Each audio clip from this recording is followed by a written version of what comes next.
जय श्रीराम. श्री समर्थ सद्गुरू ब्रह्मचैतन्य महाराज गोंदवलेकर यांची प्रवचने. 9 फेब्रुवारी. आजचा विषय नित्यनेम करणे म्हणजे काय. नित्यनेम करणे म्हणजे सर्व काळ नित्यात राहणे. आपण मुळात स्वतःच नित्य असून अनित्यात राहिलो आहोत. नित्य जो परमात्मा त्याला विसरून विषय जे अनित्य त्यात पडल्यामुळे आपल्याला त्याची आठवण होत नाही. ज्यामुळे आठवण होईल असे जे करणे त्याला नित्यनेम म्हणतात. आपण नेहमीच नित्यनेमात असावे, पण तसे होत नाही.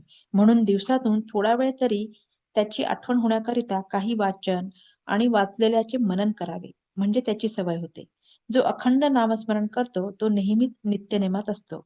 नित्यनेम खरा कोणी केला असेल तर तो ब्रह्मानंद बुवांनीच. आपल्याला सदा नामात कसे राहता येईल याचा आपण विचार करावा. याकरिता गुरु आज्ञा प्रमाण मानणे हेच खरे साधन आहे. गुरु सांगेल तोच नित्यनेम होय. त्याला शरण जावे. रोज थोडेसे वाचन, त्यानंतर मनन, मननानंतर त्याप्रमाणे आचरण आणि शेवटी गुरुस अनन्य शरण.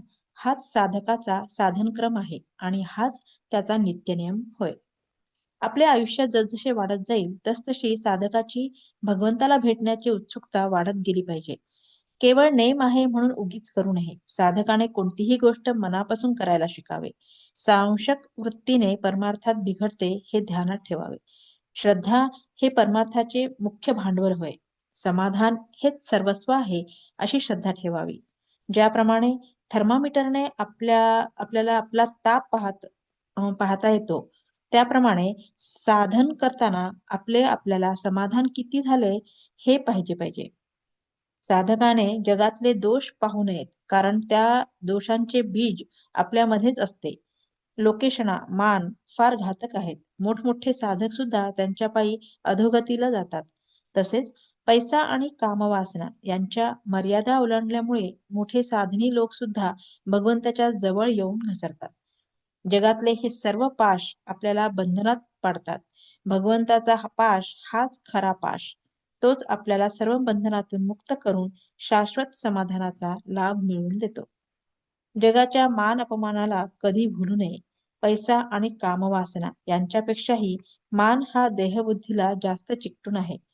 तिथे अगदी सावध असावे. जिथे आपल्याला मान मिळण्याचा संभव आहे तिथे जायचे टाळावे. टाळणे शक्य नसले तर हे भगवंताचे देणे आहे असे मनापासून समजावे. जो खरा मोठा असतो तो कधी मानाची इच्छा धरीत नाही आणि मान त्याच्याकडे आला तर त्याची क्षिती बाळगत नाही. आपल्याला मान आवडतो का ते पहावे, म्हणजे त्यावरून आपल्या अंगी खरे मोठेपण किती आहे हे आपल्याला कळेल. जाता येता देवाला नमस्कार करावा. राम राम म्हणावे. भगवंताचे प्रेम एकदा लागले की ते पुन्हा सुटणार नाही. बोधवाक्य.